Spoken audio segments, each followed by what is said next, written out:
안녕하세요. 강릉에 빠진 유튜버 시니어봄입니다.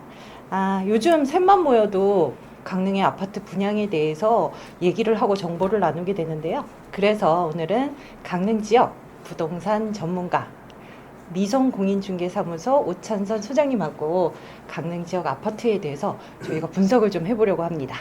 안녕하세요, 소장님. 안녕하세요. 네. 자, 이제 7월이 됐어요. 네. 우리가 그렇게 얘기했던 네. 교동 7공원, 네. 그 강릉 롯데캐슬 네. 시그니처 네. 이제 분양 공고가 7월로 지금 예정이 돼 있죠. 떴더라고요. 네. 네.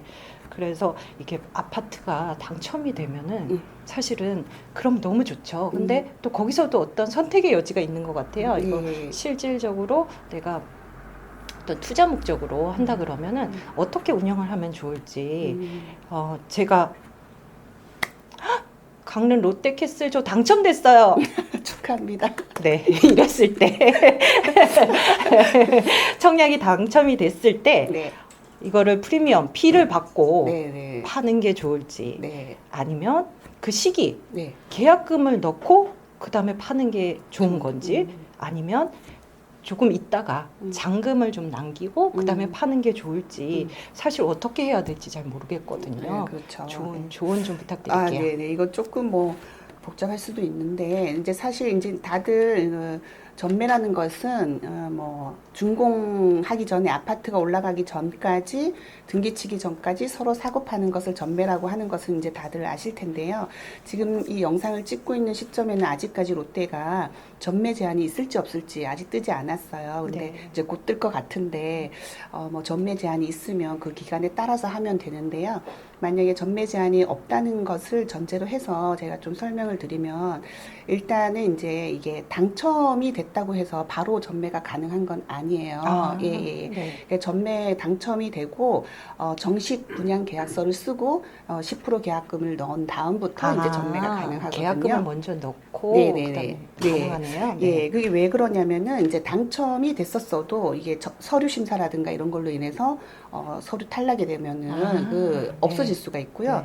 또 막상 했다가 당첨은 됐는데 사정상 계약을 못 하는 경우도 있어요. 그러니까 당첨된 사실만 가지고 이제 섣불리 계약을 하게 되면, 지금 안 그래도 지금 관심이 굉장히 높은, 많은 사람들이 관심을 갖고 있는데 당첨된 사실만 가지고 거래를 했다가 혹시 낭패를 당할 수도 있거든요. 그래서 네. 서로 좀 주의가 필요할 것 같고요.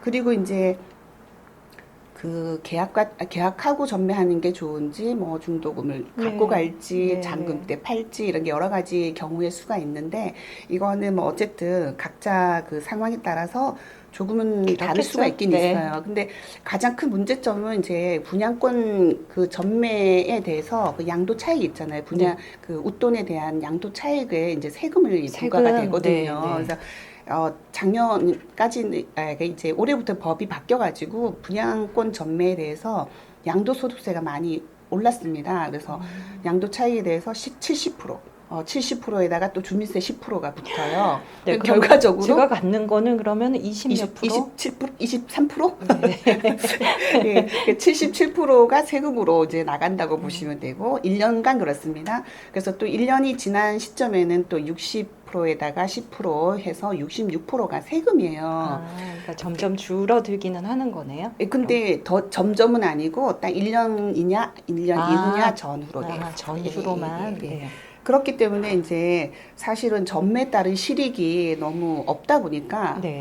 세금으로 다 나가고 없다 보니까 제대로 혜택을 보려면 사실은 이제 준공 후에 2년 소유한 다음에 네. 파는 것이 가장 좋은 방법이죠. 그게 이제 가장 좋은 방법인데, 왜 그러냐면은 이제 2년 후에 이제 소유권 이전 등기하고 2년 된 시점에 주택이 하나일 경우에는 세금을 안 낼 수가 있어요. 비과세 혜택을 보실 수도 있고. 그 주택이 하나라는 게 그러면은 당첨이 된 그 아파트가 그치. 내 주택 하나여야 예, 되는 예, 거죠? 그렇죠. 네. 등기를 쳤으니까 그게 네. 이제 1주택 상태에서 2년이 지나면 이제 아직 현재는 비과세 혜택을 볼 수 있기 때문에 네. 그 장점이 있고요. 또 1주택이 아니더라도 이제 2년 이상이 됐을 때는 그 양도 차익에 대해서 차익별로 차등 적용을 받거든요. 세율을. 그래서 네. 그 누진 세율을 적용받기 때문에 아무래도 분양권일 상태일 때보다는 낮은 세율을 적용받을 수 있어서 그 2년 이후에 파는 것이 가장 바람직합니다. 예.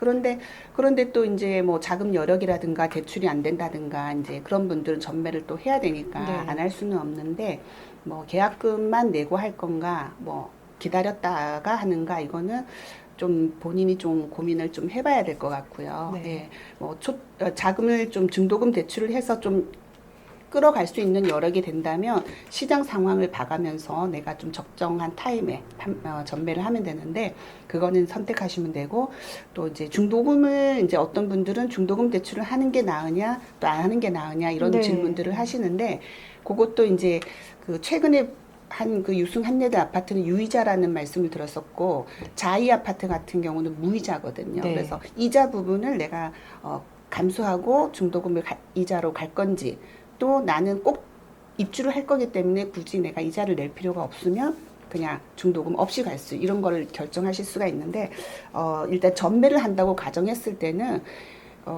중도금 대출을 가져가시는 게 나중에 이제 사시는 분이 자금적으로 부담을 덜 수가 있거든요. 그래서 네. 중도금 대출을 이어가는 게 전매하기에는 조금 더 수월한 면이 있다고 판단이 됩니다. 저도 그 대출에 대해서 네. 어저께 좀 실질적으로 은행에 가서 상담을 해보고 알아봤었거든요. 네. 네. 어렵더라고요. 이자 부분도 네. 그것도 만만치가 않은 네. 부분이라서 사실 이거는 본인의 재무 상태에 따라 가지고 잘 네. 판단을 하셔야 될 것 같습니다. 네, 맞습니다. 자, 이렇게 오늘도 부동산에 대해서 궁금한 점을 너무 잘 해결을 해주신 소장님께 감사를 드리고요. 네, 저 강릉에 빠지다는 강릉의 정보, 유용한 정보들을 계속 찾아서 여러분들께 알려드리도록 하겠습니다. 자, 구독과 좋아요는 저희가 좋은 영상을 만드는데 너무너무 도움이 되는 부분이니까요. 여러분들 강릉에 빠지다 많이 사랑해 주시고요. 오늘도 시청해 주셔서 감사합니다. 우천선 소장님 감사합니다. 감사합니다. 네.